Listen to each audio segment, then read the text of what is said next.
Right now, everyone's looking at the housing market and seeing two completely different stories. Some people are convinced a crash is coming, and others are waiting for prices to shoot back up.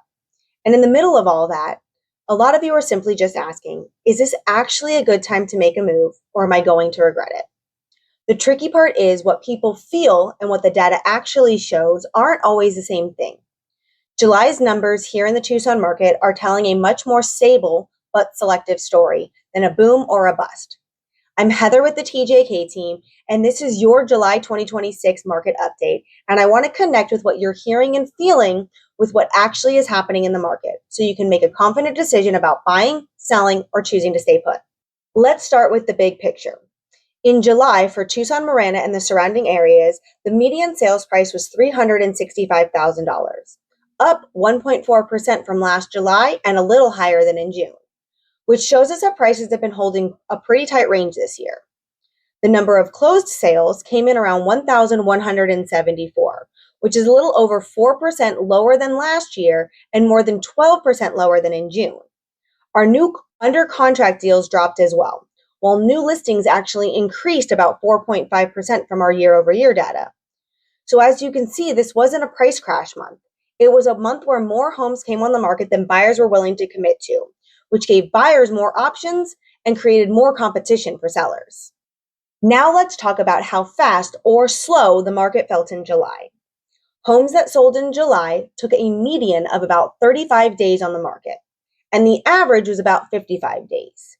But if you look at current active listings, most homes have been sitting closer to 66 to 67 days on the market and around 105 days on average. Overall, we're sitting near 3.5 months of supply. That's more of a middle zone market, not the extreme sellers market we had just a few years ago, but it's also not a full buyer's market either. You can still get a strong result, but you can't ignore that buyers and their lenders are double checking your prices and comparables on every single listing. Next, let's look at pricing and negotiation because that's where July really speaks. On the active side, there were 4,185 active listings, and 2,000 of those listings have already had to reduce their price once. That's roughly 48% of sellers reducing their price. And that average price cut, it's about 6.3%. And that typical first price reduction usually happens about 15 days after the property goes live. After that, once the list price is reduced once, it took an additional 38 days at a median to go under contract. Then on the closed side, homes that sold for about 1.8% under their final asking price on average. So for listings that started too high and then had to adjust, that average gap between original list price and your final sales price is about 8.4%, with the median sitting around 6.8%. So July is telling sellers very clearly, the market gives you feedback quickly, and starting too high usually costs you a lot more than pricing correctly from day one. Buyers are not just seeing your list price, but they're also seeing those price changes over time along with the comps. Most market updates just stop at price, but July gives us something a little bit more important. Did the listing succeed at all? Looking at a broader listing period, the overall listing success rate here in Tucson and Marana is about 79%. That means 4 out of every 5 listings go under contract and reach closing. But that leaves 21%, or roughly 1 in 5 listings, canceling or expiring instead of selling. And the time difference is huge. The successful listings find a buyer in about 29 to 30 days. And those canceled and expired listings, on the other hand, they stay on the market for about 71 days, which is twice as long. And the longer that listing sits, the less likely it is to end in a sale. By around 90 days, the historical listing rate drops roughly 62%. That isn't just a slow market story. It's a market that rewards the right strategy early and punishes the wrong one over time. Now let's break this down by price range because July wasn't the same story in every price point. At the core of our market, your $300,000 to $400,000 range. This is still our engine. We had about 398 closings, which is nearly 34% of all of our sales in July. We had 1,200 active listings and 3.1 months of supply, which means our median active days on the market was in the high 50s. Then if you zoom out, roughly 60% of all of our July sales were under $400,000. This means that the first-time homebuyer range is still a big possibility for those of you who are looking to purchase. On our softer side, we have luxury properties priced at over $1.4 million. That had about 6.9 months of supply and a median of 182 days on market for those active listings. Their success rate is living in the 70% range.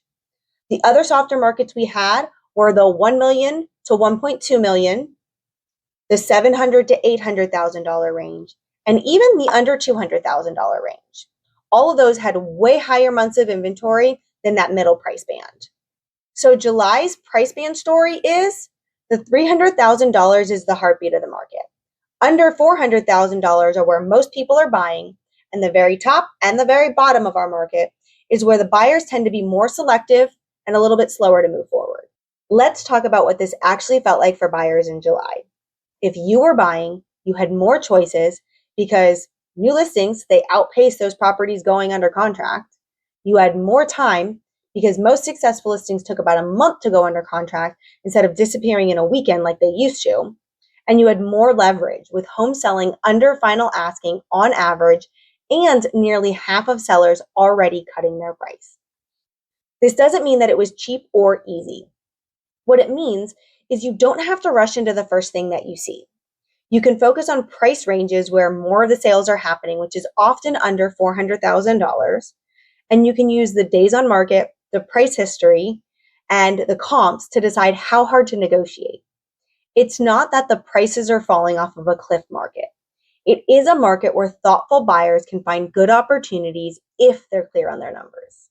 Now, if you were selling in this market, the message is just a little bit different. Homes are still selling and prices are holding, but almost half of active sellers have already had to reduce their price. 1 in 5 listings end up canceled instead of sold. And the listings that did win tended to go under contract in about a month and not after months of sitting and tweaking.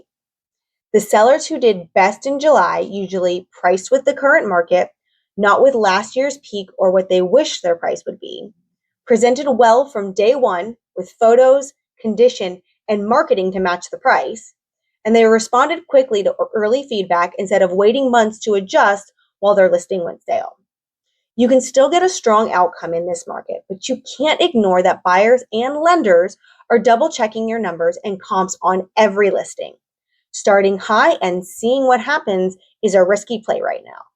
So the honest July takeaway for the Tucson market is prices are staying stable. Activity is slowed and new listings are outpacing buyer commitments. Almost half of our sellers are choosing to reduce their price, and roughly 1 in 5 listings don't make it to a successful sale. For buyers, this means more choice and real negotiating power if you're clear on your budget. For sellers, it means homes still sell, but the team you choose to work with, your launch strategy, and the price have to match the market, not the headlines. So if you're trying to decide whether to buy, sell, or just sit tight, the smartest move is to look at your specific price range, your timing, and your monthly comfort zone, not just the median price. If you want to keep up with how the market shifts month to month here in the Tucson area, not just in the national headlines, make sure you follow and save this video so you have a local resource to come back to.